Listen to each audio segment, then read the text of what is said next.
Thank you, Jaroslav. Welcome back. Indeed, well, I start obviously with a quick recap what we did yesterday. So we ended up discussing differential equations for one loop massive bubble integral. And so just I'll say a few words just to remind you where we left off. So we had this family of integrals dependent on two integer coefficients, a1, a2, which correspond to the exponents of the propagators. We found that that's a useful language to phrase the question in, even if we're interested in some specific values, because when we understood it, there are certain integration by parts relations that relate different integrals in that family, and we ended up with a notion of an integral basis. There's some choice in how to choose that basis. We started out with one particular one, which was to take the two integrals. One of them was the integral with unit powers. Let me just see that I order them same way we had it last time. So we had this one here, which corresponds to a tadpole integral, and then the one with unit powers, which is the bubble integral. And then last time we derived differential equations with respect to m. And we found the following form.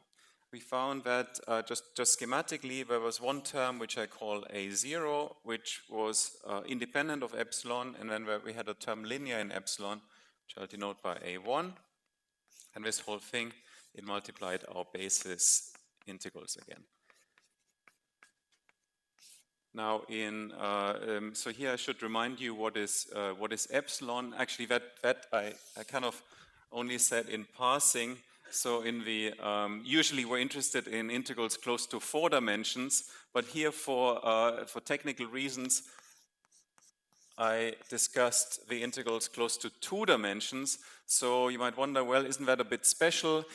In fact, no. And the reason is, if we were to discuss the integrals in strictly 2 dimensions, then yes, then it would be very special. But here we're really discussing the whole epsilon expansion. So everything we've done is true for any arbitrary value of epsilon. And so that contains the same information as computing the integrals in an expansion around 4 dimensions. And in fact, it is the case that there's relations. Once you know those integrals, you can close to 2 dimensions, you can map them to the integrals close to 4 dimensions. So there's so-called dimension shift relations. Dimension shift relations, which just take you from D to D plus minus 2. So I won't be discussing those relations in detail. There's some work that originate from work by Tarasov and Roman Lee, and they're also implemented in various computer packages. So the upshot is it's straightforward to switch from one to the other, so it's not really a restriction. Now, so we had this form. I also remind you that the integrals, they depend on a second variable, so we had p squared is equal to s. And we understood that here it's sufficient to really know one derivative, because the derivative with respect to s it follows from the other one, if you wish. So we had the scaling relation.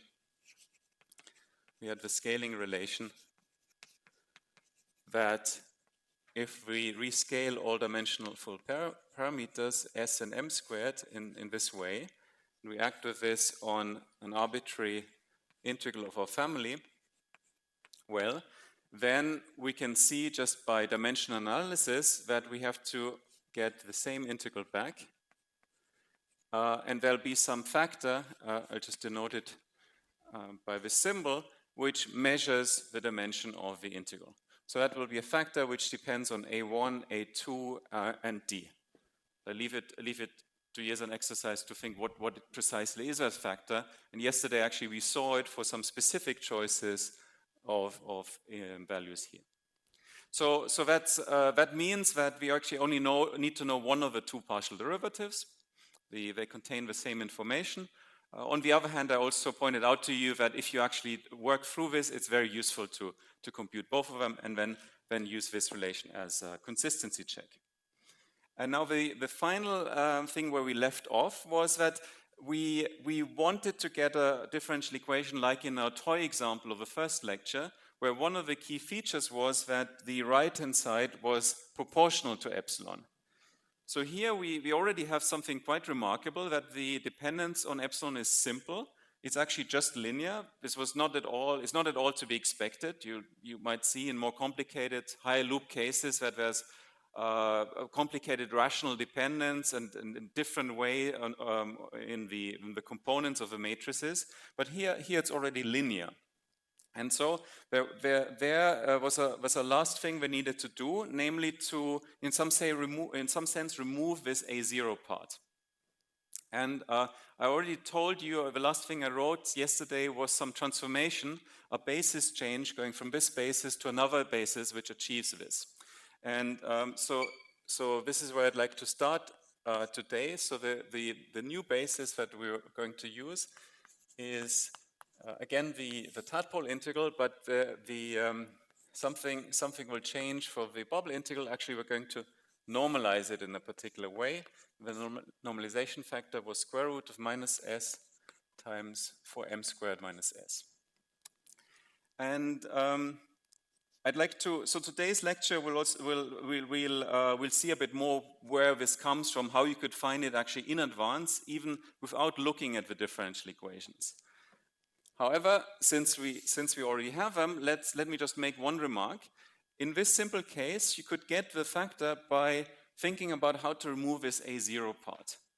So you might consider some auxiliary problem and ask, is there some differential equation I could solve in order to remove the A0? And so this auxiliary problem is the following. We could just say, okay, we don't mind this epsilon A1, so let's just forget about it for a moment, and let's try to solve this equation just with epsilon set to 0. So that we find a solution that kind of removes this A0 part. And that, in this particular case, would actually give you the desired answer. So you could find this transformation. We viewed it last time as a matrix acting on the original vector. So you could find it by considering the problem dm squared acting on t. So this is now some matrix is equal to the matrix A0 times, again, the matrix T. And so now this is a very concrete problem that you could try to find a solution for. Remember, for the full system, we expect to have complicated functions, logarithms, dilogarithms, hypergeometric functions, things like that, because that complexity really comes in through the expansion in epsilon. However, for the first term in the epsilon expansion, you'll see that the answer is something simple, and in fact, it's kind of written here implicitly. The matrix T is a matrix which is diagonal, and in one element it has this or its inverse, depending on how you define it. So in other words, solving this differential equation can be achieved just by means of introducing algebraic functions. So that's something much simpler than solving the full system. So this would be an alternative to getting this transformation in this case.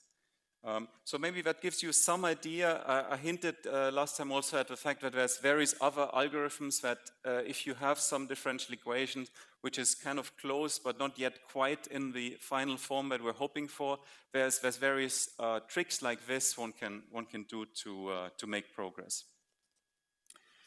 But that's all I would like to say for the purpose of these lectures about these, let's say, more algorithmic approaches at the level of differential equations. The reason, as I said, is that there's actually an alternative, in my view, kind of a bit more elegant way of finding this.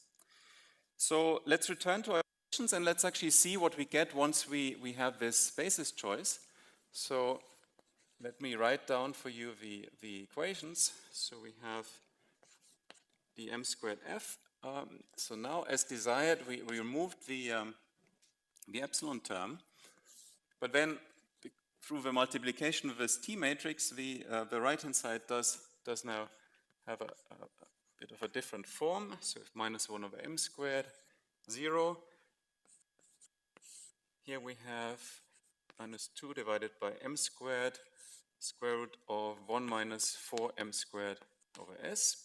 And then finally we have minus 4 divided by 4m squared minus s. And this whole thing multiplies f again. Let me make another comment to remind you of something from last time, quite important. For the initial basis choice, the right-hand side of a differential equation was rational. That was guaranteed by the way the IBP relations work. And that's a very useful property to keep in mind. Now we've lost that property. We have an algebraic function here. Okay, it's not too bad, but we have to deal with this now. We did gain something, namely this linearity, the proportionality to epsilon on the right-hand side. So that's a certain trade-off. But it was our own choice to do so. So now, likewise, we have the equation in S. I won't write it down. Now there's some useful thing we can do. So we have this equation. We have the equation in F. So there's some matrix AS similar to this one. Let me call this matrix AM squared. So there's a useful way of combining now these two equations. And this is kind of a pre-integrating step. So actually you will see that in this way of dealing with the problem of Feynman integrals, we're never really going to integrate anything, except maybe here there's a tiny step of integration where we have to find some logarithms. But this is much simpler than thinking about the general problem of what dilogarithms and more complicated functions could come out. And so now here there's another auxiliary problem, if you wish. So let's consider, let's combine the equations. Combine equations. And this amounts to writing them in differential form. So we have two variables. So if we have in general some differential, it contains some ds, d by ds, and dm squared, dm squared. And now I'd like to ask what is df? Well, there I could just expand and write these two partial derivatives. But now I'd like to write the answer in a very particular way, namely epsilon times the differential of another matrix, which I call A twiddle, times f. So that's the form I would like to reach. And what does it mean? So if we compare these equations, it means that we're looking for some matrix A tilde that has to satisfy some properties, namely that the partial derivative of A tilde is this matrix AS, and the partial derivative with respect to M is the matrix AM squared. So that's again, it's some auxiliary problem. And well, it's not too hard. I mean, you can ask Mathematica to solve this. Basically, it's in most cases. I mean, maybe there's a tiny difficulty because we have some roots, but that's all. And for example, the way you would do this, for example, you could start with this equation. You ask Mathematica to integrate this up, so you get some log here. This is a bit trickier, but you'll find there's also a logarithm of some argument. Here, it's also clearly a logarithm. Then you know the answer up to some dependence in S, and then you plug in what you have into this equation, and you find the remaining terms in S, and this way you get the A tilde equation. Maybe just a comment. Of course, this is by the way it's defined here. A tilde is defined up to constants, so and it doesn't matter. So you have a little bit of liberty in writing it, and that liberty it drops out in the equation. It's irrelevant. So one solution for this A tilde is the following. So it's a matrix which has minus log m squared, the top corner, top left, then has 0. Then we have, and that's the most interesting term, minus 2 logarithm of square root of 1 minus 4m squared over s minus 1. And then in the denominator, the same square root, 1 minus 4m squared over s plus 1. And then in the lower right corner, we just have minus log of 4m squared minus s.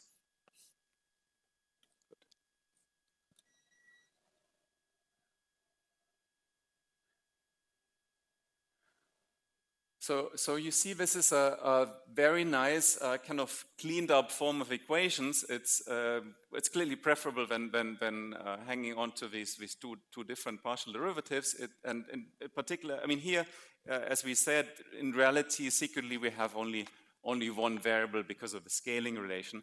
But you can proceed similarly in the multivariable case. And then this A tilde matrix really combines all the kinematic information in one place, for all the kinematic information of your Feynman integrals in one place. So this is what we've reached now is what I would call a canonical form of differential equations.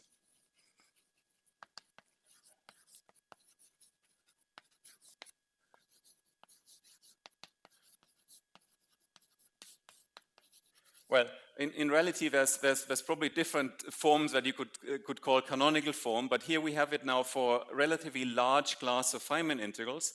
I'll say a bit more what this class is, or rather, what is the type of function that we can now discuss with this. But so structurally, what we have is that the differential of f, and this is now could refer to any number of variables. It's equal to something that's proportional to epsilon. And then structurally, if you think about what we have here, in general we have a sum of some terms where we have the differential of some logarithms of different arguments. So I'll call those arguments alpha k. So that's, in our case, for example, it's m squared, it's this funny ratio, and it's 4m squared minus s. These are examples of the alphas. And then we have coefficient matrices, which I'll call ak. Not to be confused with the matrices we had over there. So that's really what we have, and so let's see, and then this whole thing multiplies f again. So what are these things? Let me say a few more words about them. Sorry. Go to the right page so I don't forget any important comments.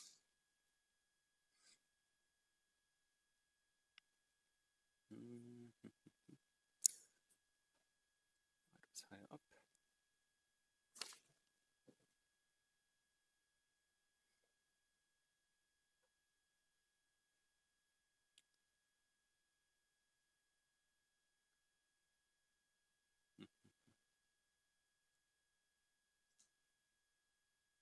Here we are. Yeah. Okay, so if we compare, we see these matrices for us. They're just some. So actually, let's start here. So this, in general, is some vector with some number of components. In our example, the number of components n is 2. These, in general, are constant.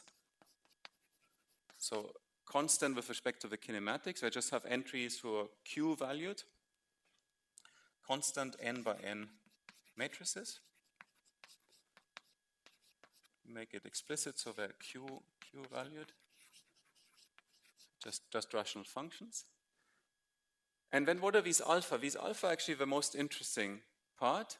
Here we saw for us these are algebraic functions. Algebraic functions of the kinematics.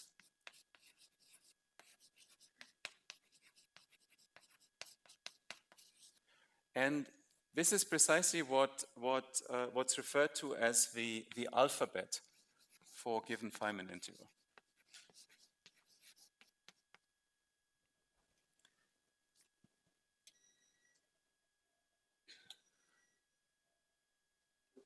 So when people talk about Feynman integrals and they want to know what is the class of functions that they're going to be expressed in, really this information can be condensed into saying what is the alphabet that the given Feynman integral depends on. And so if you want to communicate that, a great way of finding out is looking at the right-hand side of these canonical differential equations, because there you can directly read off what the alphabet is. And then this is usually a great starting point for some further analysis, because maybe if you're very interested in a space of functions, perhaps you want to analyze this alphabet further, think about what it means as you expand in epsilon, what might be some weight 2 functions, weight 3 functions, can I represent them as dilogarithms of certain arguments, trilogarithms, and so on. So there's a whole lot of very interesting things one can do starting from there. Classifying the function space, thinking about different representations, functional identities, and so on. Unfortunately, in the scope of these lectures, I can only throw out some words like this, but this is really a great thing to have. So concretely, what it is for us. So here, the alphabet is the set. Well, maybe I use capital A for the alphabet, which consists now of these little alphas. So for us, we found that it's m squared, this root 1 minus 4m squared over s minus 1 over root of 1 minus 4m squared over s plus 1 and 4m squared minus s. So we could say that we're dealing with some class of Feynman integrals which have 3 alphabet letters. And well, okay, they look a little bit complicated, but well, sometimes life is complicated, and that's if you wish to discuss these functions, and that's the space to work with. Now here there's actually some secretly there's some simplification, and so in fact secretly we can get rid of this algebraic nature of the alphabet. This is very special. I don't want to dwell on it, but just let me mention it. Here there's some simplification.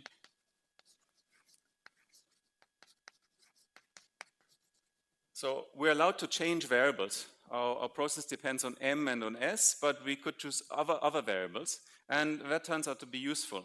So you can set, for example, you can set s to be equal minus m squared times the following factor, which here it is. Which I set to be 1 minus x all squared over x.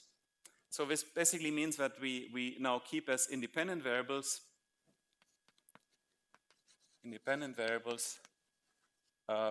we keep m and this variable x, which is some sort of ratio, some dimensionless variable.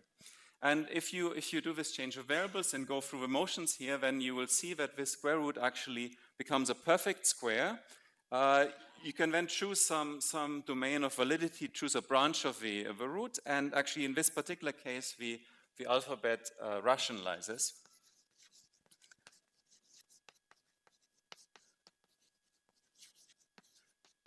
And we get a new alphabet. So by this I don't mean that this is now one-to-one, but that what's important is what different factors you have. So maybe I should point this out. So we're really using a property that if we have some, in this A tilde matrix, if we have some object and it's written as A times B, so logarithm of A times B, we can always use this identity, which I also hinted at for the symbol, that we just write this as differential of log A plus differential of log B. And here, really, we don't have to worry about constants because we have this differential. So even if someone had some funny branch cut prescription of a log, it doesn't matter for the purpose of this identity. And so what I mean is, now when we substitute this, we might get here something which factorizes, and then you have several factors. But I will treat each of these as an independent letter in the new alphabet in those new variables. And doing so, the upshot is that we have m squared, x, and 1 plus x. And now you see something very nice happens. In these new variables, we see two things which have happened. One is that we've have some kind of factorization of the alphabet. We have m squared all by itself. Well, what does that mean? It just means that we have this simple scaling relation. In the new variables, it just measures the m squareds, because x is a dimensionless variable. So that's really just a trivial relation. It just tells us that all the integrals, they come with some factor of m squared to some predetermined power. That's it. And so the real interesting stuff is in the x variable. And you see with respect to that, we have now 2 alphabet letters. And up to a sign, it's exactly what we had in this toy example that we started out in the first lecture of yesterday morning. So secretly, although this looked a bit complicated, now we've understood that this class of bubble integrals, its Laurent expansion epsilon is governed by exactly the same functions, but to higher orders in epsilon that we looked at yesterday. So yeah, that's very nice. Of course, this is special to this example. More generally, you know everything that you need to know about the function space by seeing this alphabet. Maybe I'll stop here just to see if there's questions. Yeah. Can you say something about the existence of the canonical form? So here this. Let me maybe before directly answering, let me say that here we have now integrals that if we start solving them, we get like yesterday iterated integrals with these logarithmic integration kernels. Now this encompasses a large class of Feynman integrals. There's also Feynman integrals which have more complicated, which require more complicated integration kernels, and I'll hint at that in the remainder of the lecture. So for some integrals, it's no longer sufficient to just have d log, but we do see that this structure of having iterated integrals persists. I don't have a proof for it, but for example, in the case of so-called multiple elliptic polylogarithms, there's a lot of evidence in the literature to show that we can get this factorized structure using a similar procedure as what we've done up there with this auxiliary problem. And however, what changes then is that we no longer have just logarithms here of something algebraic.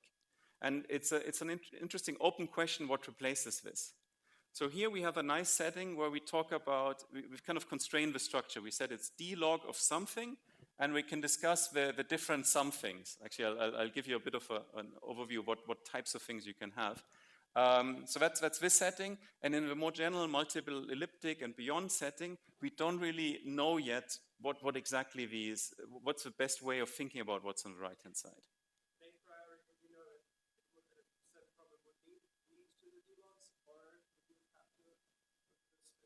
Yes, so that you can differentiate, and a hint is given by this auxiliary problem, which in the present case, we saw that to solve it, we just needed this algebraic function. Sometimes you even just need a rational function, and that's done.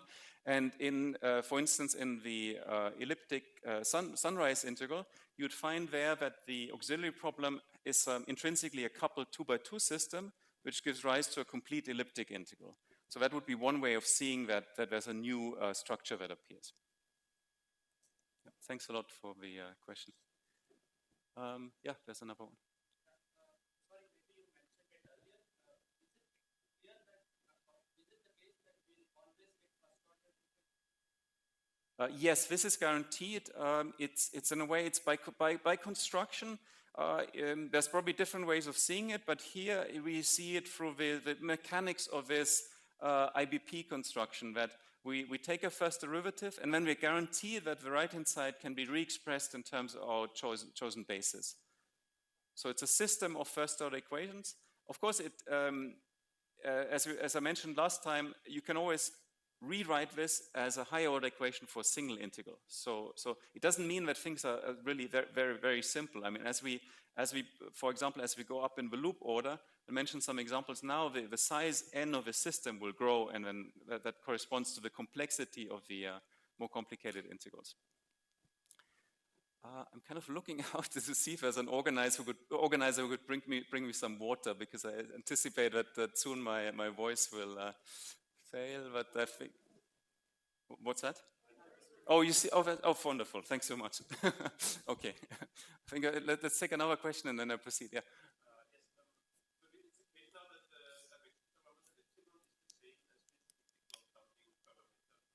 Yes, exactly.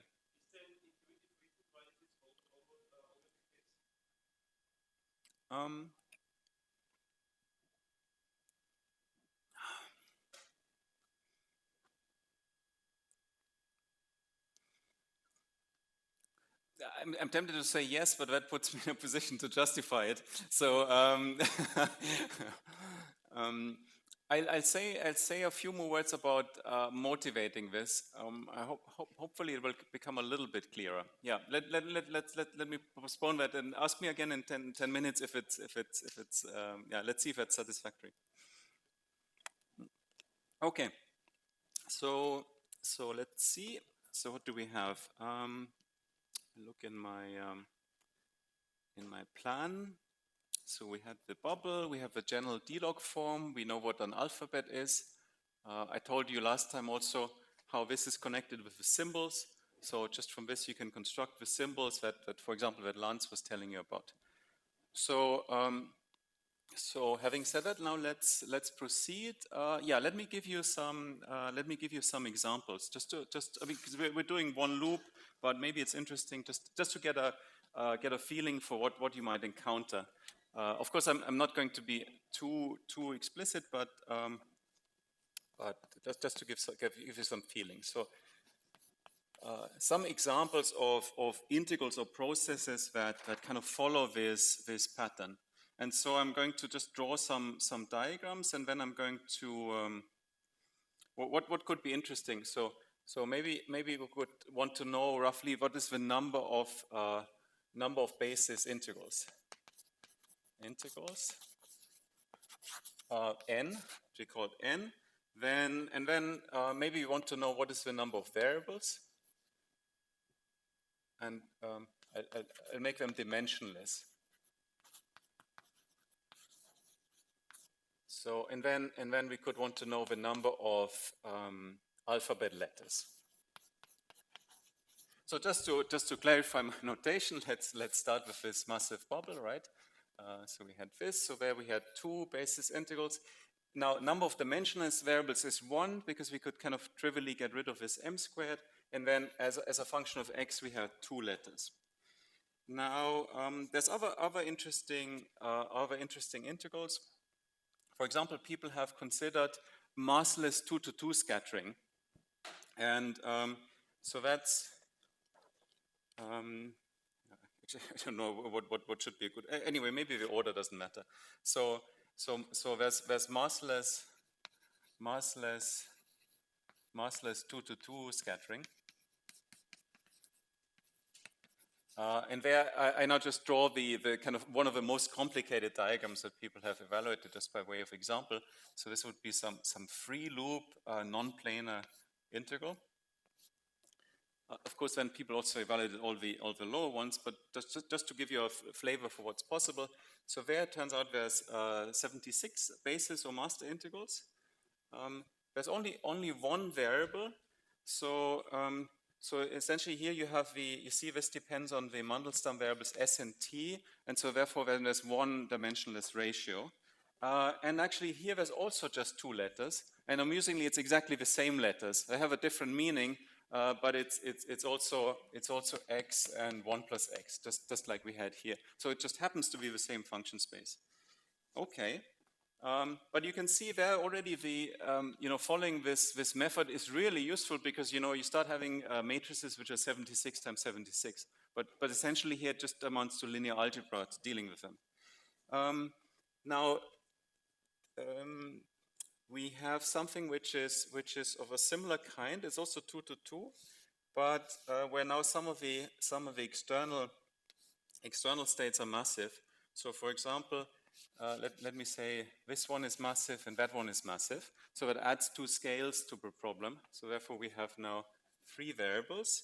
So here that turn out to be 43 master integrals, and the number of letters is 16.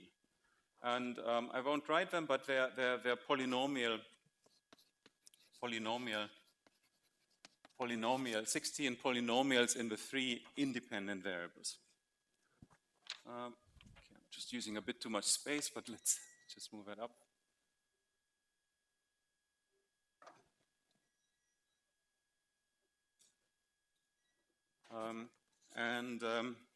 Let me give another example.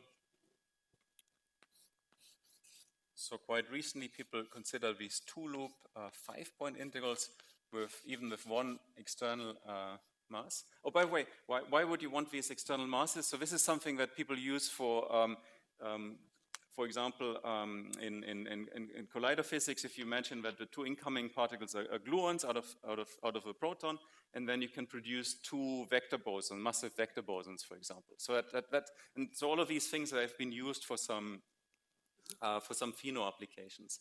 And likewise here, you could want to produce a vector boson and two jets, for instance. So this is all quite useful. So here in this particular case, we have a number of master integrals, which I did not write down.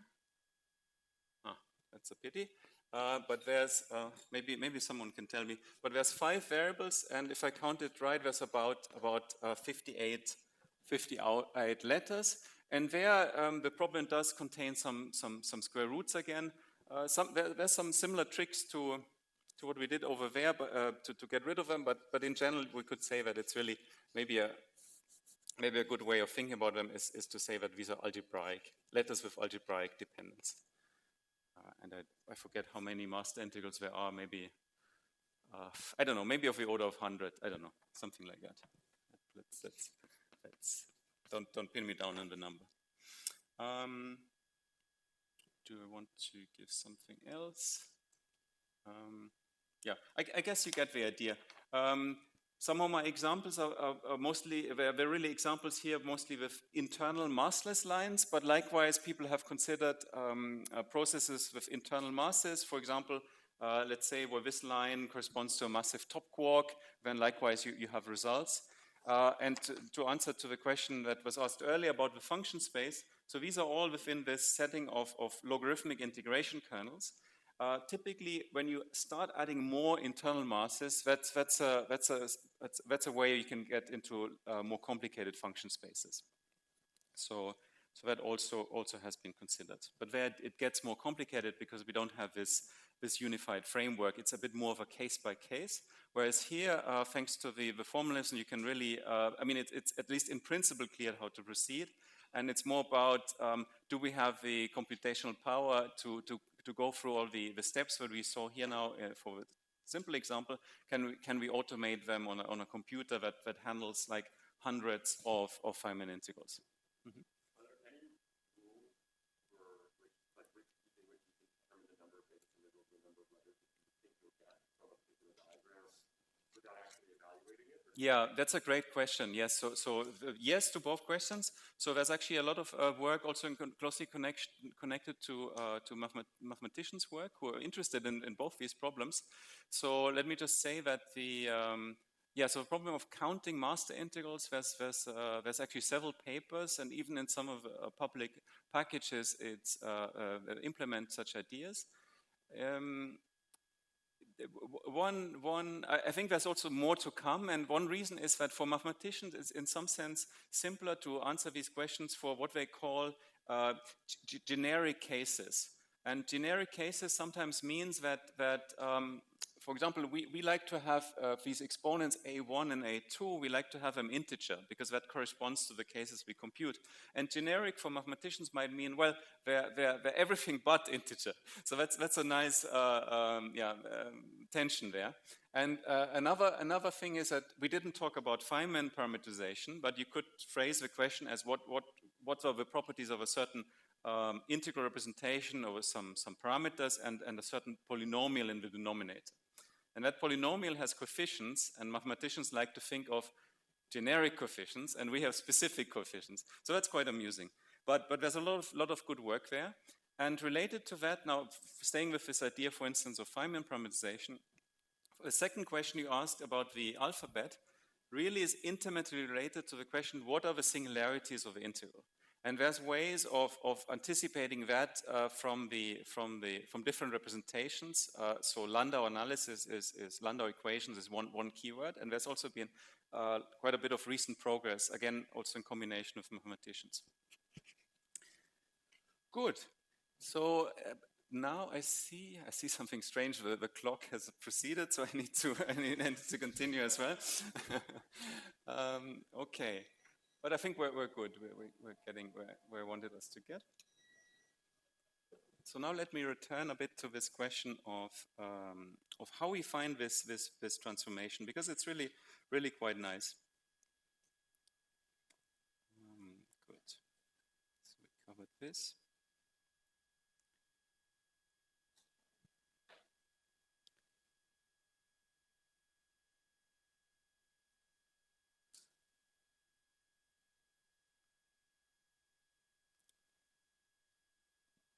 Yeah. So how to find the canonical basis.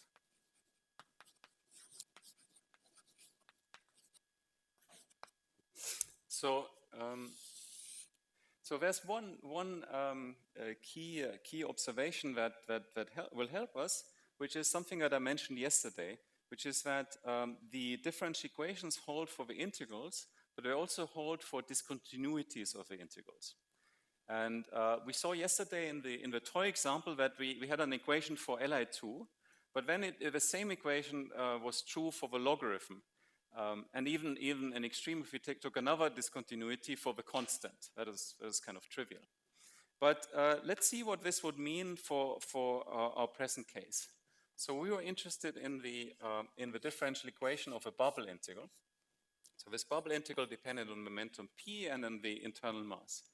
Now we could ask ourselves, what is the discontinuity with respect to the variable p squared, or what we called s? And then you know from your lectures that corresponds to a cut, or maybe I shouldn't write it as an integral sign, we cut through the middle here. So we know that the cut integral equally solves the differential equations. So cut, in this case I'm referring to the unitarity cut. The unitarity cut solves the differential equations. We discussed a little bit yesterday why that's the case. In the framework of integration by part relations, there's an easy way of seeing this, which is essentially that what's happening here is, for example, that we want to replace the propagator by a delta function. And so this is really what we're doing when we're talking of a cut. And the point is that actually the two objects are very closely related, and you could consider, for example, this distributional identity where you have 1 over k squared plus I0 minus 1 over k squared minus I0. And this in the distributional sense, as you take sorry, it's no d. As you take 0 to 0, this produces a delta function. So this amounts to different prescriptions, Feynman prescription and another one.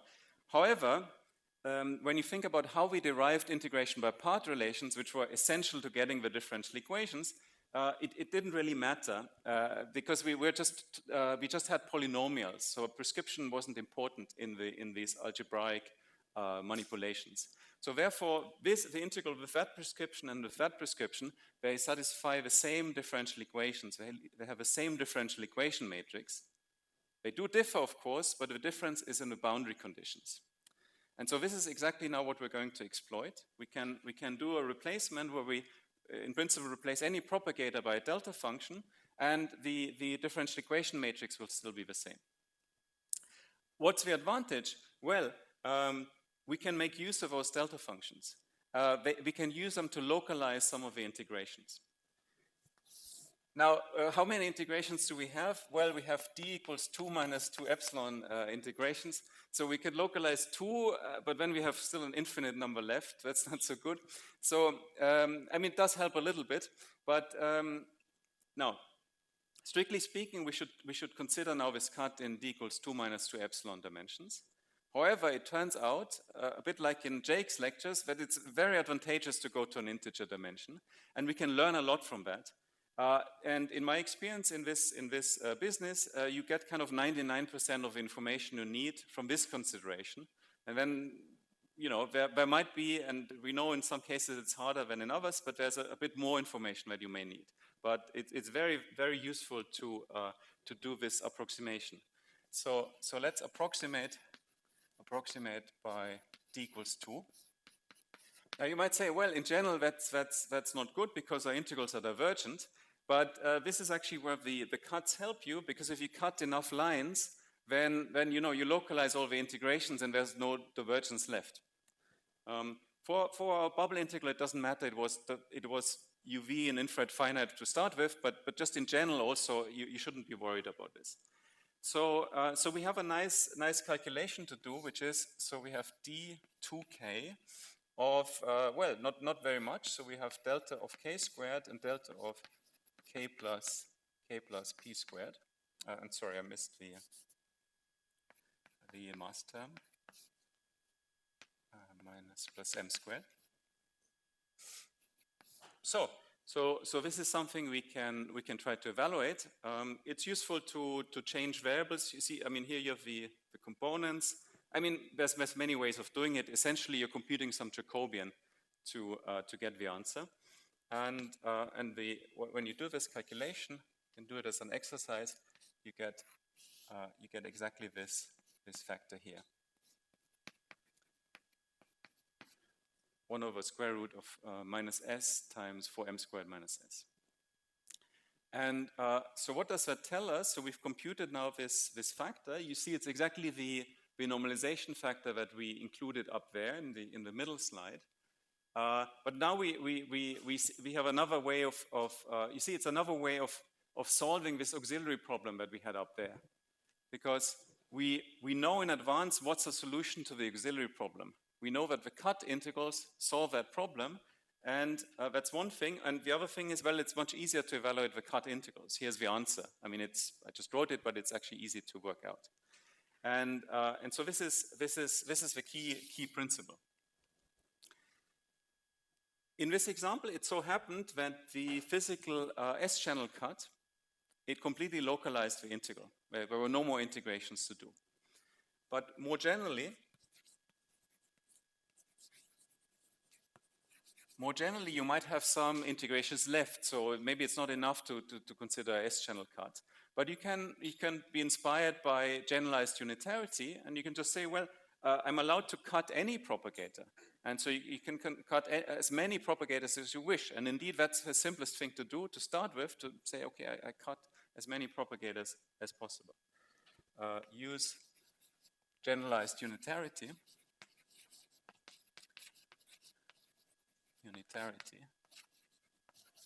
So for example,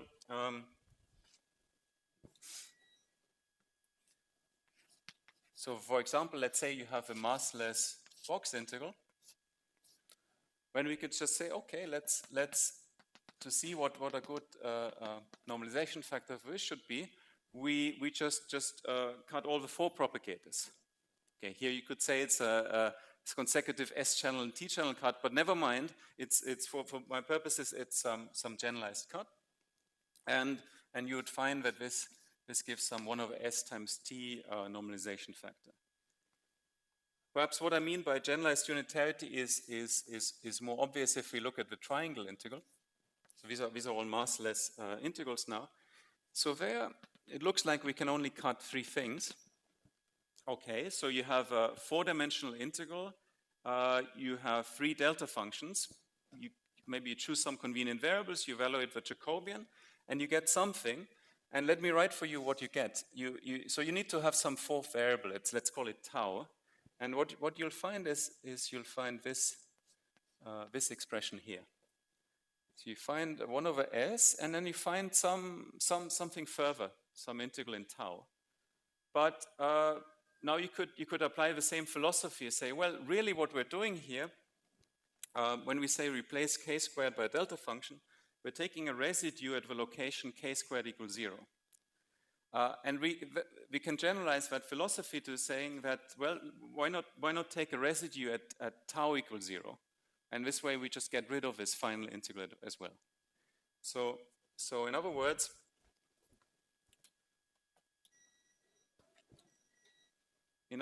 we could say, so in principle, this tau integral has some range of integration, but we could now say, well, d tau over tau. Let's just replace this by some contour integral where we take a residue at tau equals 0.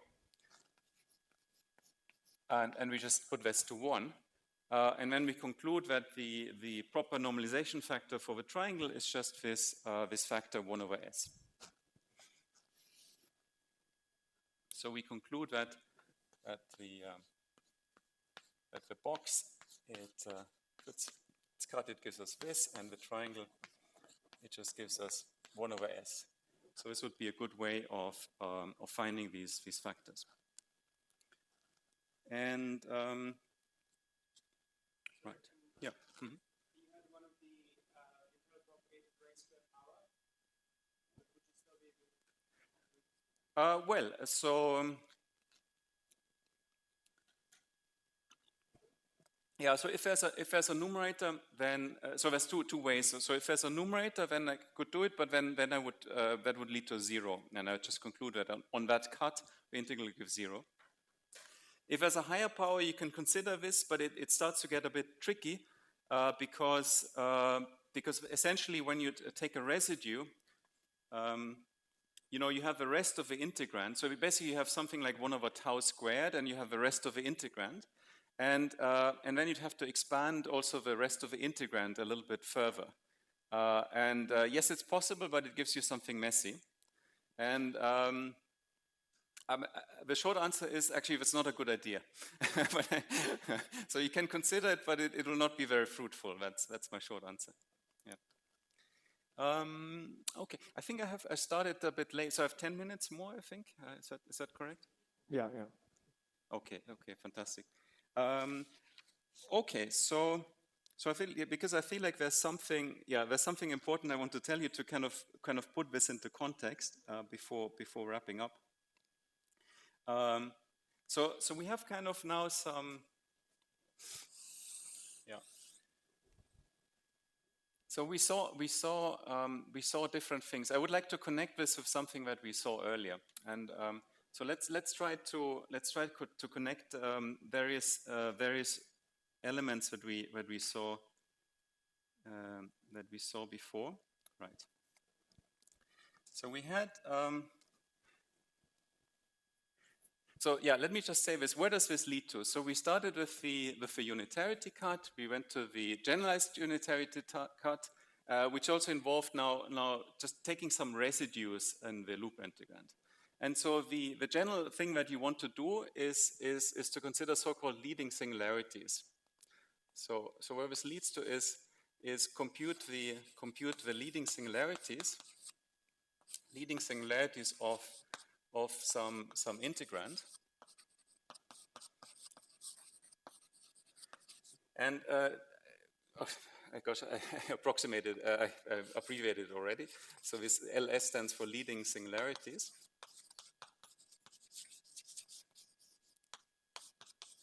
So I think you've encountered leading singularities in different lectures where they were introduced in connection to gluing together tree-level graphs, and that's a great way of introducing them in the context of a specific theory. Here I'm talking about them as some property of loop integrands. So we have some rational expression, some differential form, and I want to think of leading singularities in that context. And so what I mean here, loosely speaking, is take your differential form and consider all the different ways of taking maximal residues of that form, so that you completely localize all integrations. So by this I mean consider all ways of taking maximal residues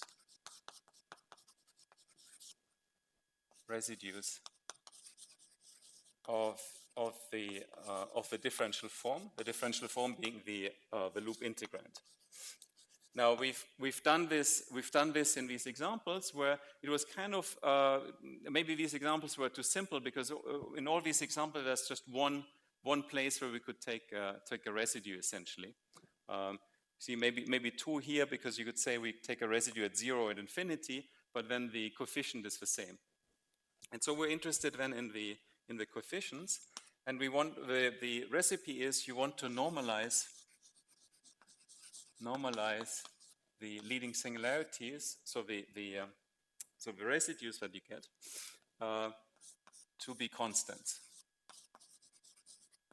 And by constants, I mean kinematic independent. So just Q valued. And so there's a conjecture. There's a conjecture saying that integrals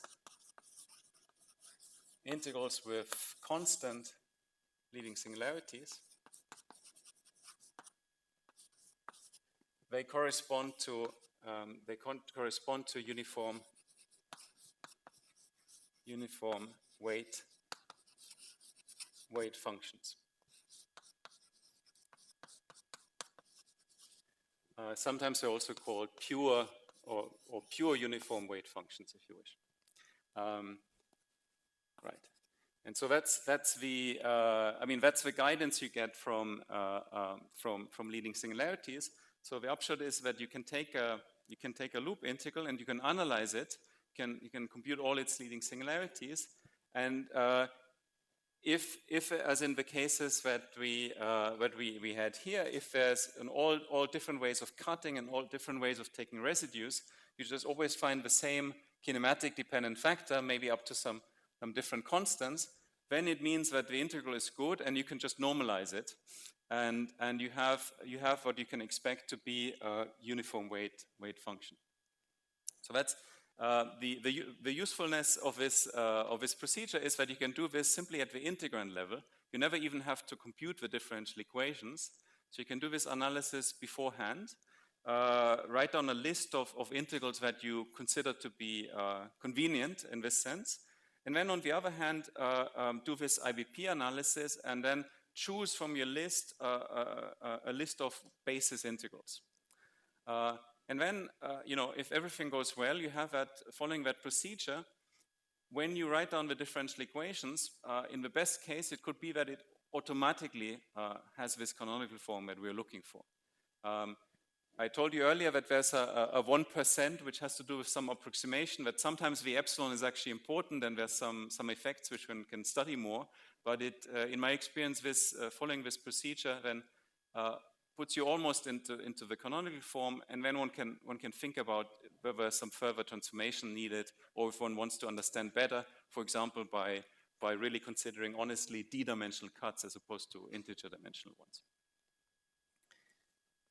Okay, right. So now let me just make some space to show you how we can actually very conveniently work with this in practice.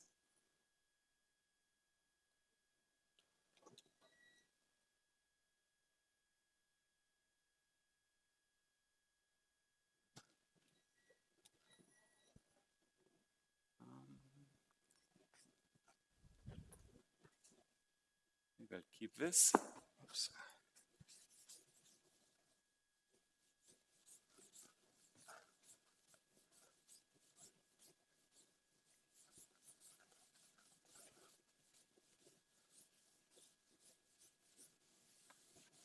So by the way, there's various, of course, people have been using this for a while, and there's various very good computer codes also, depending on your problem.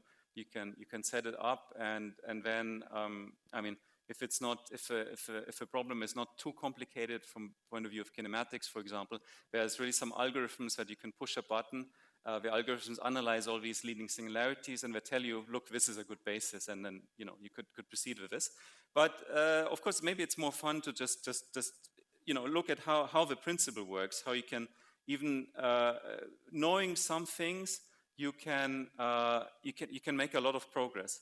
So let's say and I'll end on this example.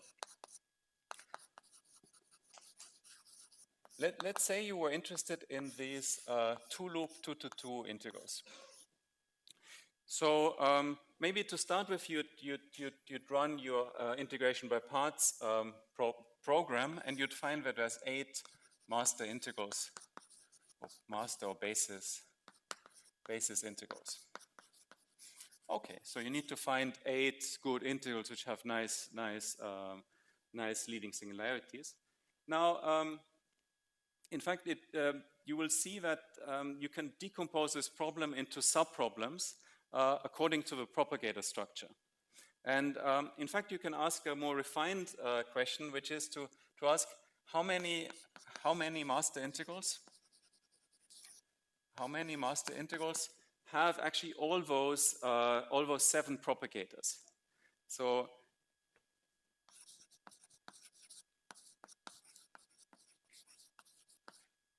propagators. So that's really asking, okay, how many master integrals are there if we look at the maximal cut? And the answer to that question is 2. So that's also something that these either the IBP programs or some other tools might give you. So our task is, if we focus on the case where we have all 7 propagators and we throw away everything that would have less, our task is to find at least 2 good integrals that do the job. And what I want to use as information is what I wrote up there. We have the information about the box and about the triangle. Now, again, there's ways of doing this algorithmically, but it's not so much fun. So let's just start and try something and see if we can learn something. So we could maybe imagine that the scalar integral is not a bad choice. And so let's just try it. But now we in principle could write down this integrand. It's an 8 form, and we could start taking residues, and we'd get something. But actually now there's a very nice way of doing it, especially when we consider that we only need to look at the cut, at the maximal cut. So all of these lines are cut, and then you recognize that actually there's a subdiagram here that we know already because it's that diagram up there. So we can use that information. So now there's just one thing. We have to be a bit careful not to get confused with our notation. So let's consider it carefully. So let's say we have P1, P2, P3, P4 that go in. But now we also have loop momentum. And so there's a loop momentum, let's say K1 in this loop, and a loop momentum K2 in the other loop. And so when we use our identity, what we want to use is that this object here, it only has one leading singularity, and it's proportional to 1 over s times t. But now we have to be a bit careful. What does it mean? Because we have now, from the point of view of this diagram, we have P1, P2 coming in, and over here is K2. So what it means that 1 over s is still just P1. So P1 plus P2 squared, that's still S, but T is now different, so we have P1 plus K2 squared. So in other words, when we take that leading singularity, it depends on the loop momentum in the second loop. So what we get is, we just can just draw the propagators which were just spectators. We removed the box, and now we have this factor 1 over S, but we have a new factor, which is 1 over P1 plus P2 squared. And you see it fits in very nicely. We can just draw it like so. So the momentum going through here is K2 plus P1. But that's great. So we just have another box. And anyway, we already wanted to cut these 3 propagators. So that now leaves us with, so we had, for the second box, we have 4 degrees of freedom, 3 delta functions we have already. Well, why not cut this Jacobian, this extra factor that we got from the Jacobian? So then we can, again, fully localize this, and we see that so we retain the 1 over s from before, and now we get another s times t. And we're happy. And we put in our list of integrals the following thing: s squared times t times the scalar double box, and we say, well, that's a reasonable integral. We may want to work with that one.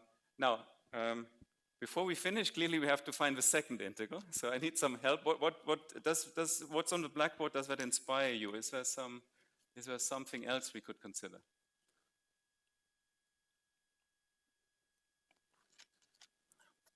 So we're not allowed to do much. We're not allowed to cancel any propagator because then we'd have a subsector. We need to have these 7 propagators. Right, so something else we could do.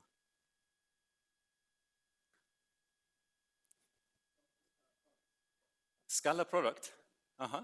Okay, sounds good. What would you like?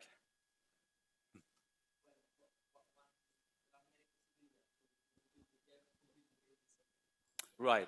So the suggestion was let's introduce an irreducible scalar product, and that's the only thing that doesn't directly cancel against the denominator. Now, and indeed, there's some possibilities. Let me suggest to you something. So let's consider again the integral. And now it's important that we consider the loop momenta. And now let's put into the numerator some factor which doesn't directly cancel. And actually there are several choices, but let me suggest to put k2 plus p1 squared. So now if you think about this, actually something very simple happens, because we can just imagine going through the same analysis. Why is that? Well, this factor, it only lives in the loop on the right. So what we've done previously for the loop on the left-hand side is exactly the same. So we can just take this step and go over here, but now remember that we have this numerator. And what happens? This numerator is exactly constructed such that it cancels what we got from the Jacobian here, right? So in other words, if we do this first cut, then what we get is an effective integral which has this 1 over s, but now it looks like a triangle. Pardon me. Looks like a triangle like so, where we have just P3, P4, and P1, P2. And this here is just K2. So in this case, we get this triangle integral. And we know what happens to the triangle. We can cut again, and we know that this gives us eventually 1 over s squared. And therefore, then we go up here and we say, okay, this thing together with s squared, that's a great integral to put in our list. And so in this way you would get almost, just like playing with Lego building blocks or just some graphical rules, you get 2 integrals. And I invite you to try, if you now compute the differential equations, what will be the form of the equations. Now, I see the organizer is getting nervous, so I'll just stop after this last comment. So here we have some 8x8 system of differential equations. So we have some vector here where we now say, okay, up here we put this. We put these 2 integrals that we just found. The second one with the numerator, and then of course we have 6 more, right? So I'd just like to show you what this means for the what we've just done, what it means for the differential equation matrix. So we have up here some 2x2 block that has to do with this sector of maximal propagators.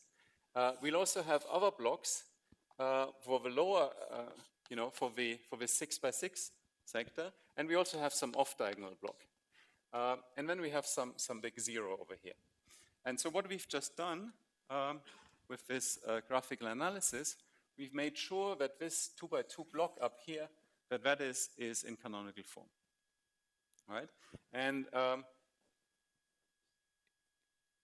and so that's actually in a way that's how to say it. It really takes you a long way, because eventually with this strategy you could look at all the other so-called diagonal blocks, put them into canonical form, and then you're guaranteed to have reduced the problem to something where if there's something that you need to remove or integrate out, it's already something that is only off-diagonal. And so you can think of maybe some transformations of nilpotent matrices and so on. Or you could proceed and do a bit more of a sophisticated analysis where you relax the condition that you wanted one specific cut, but you consider all the cuts. And then you have something which is valid for the whole matrix as well. Okay, I think this is a good moment to stop. Thank you very much for your Okay, attention. thank you.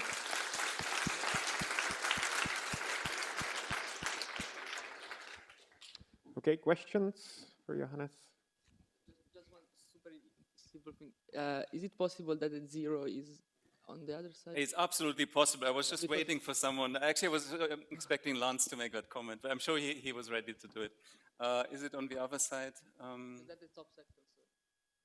So let's see. So I always get confused about this. So the logic is the top sector can talk to the lower sectors, but not vice versa. So yes, thank you very much. So clearly, if you have some integral with just 5 propagators, its derivative will never have an integral with more, but it's this way around. Thank you. Yes.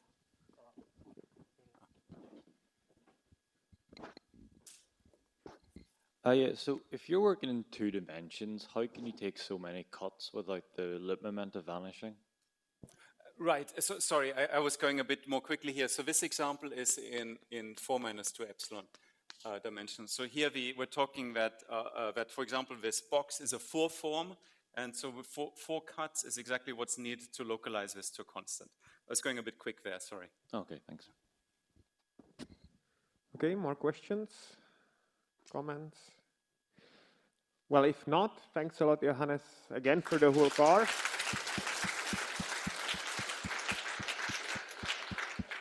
Now we take only 10-minute break before the next lecture.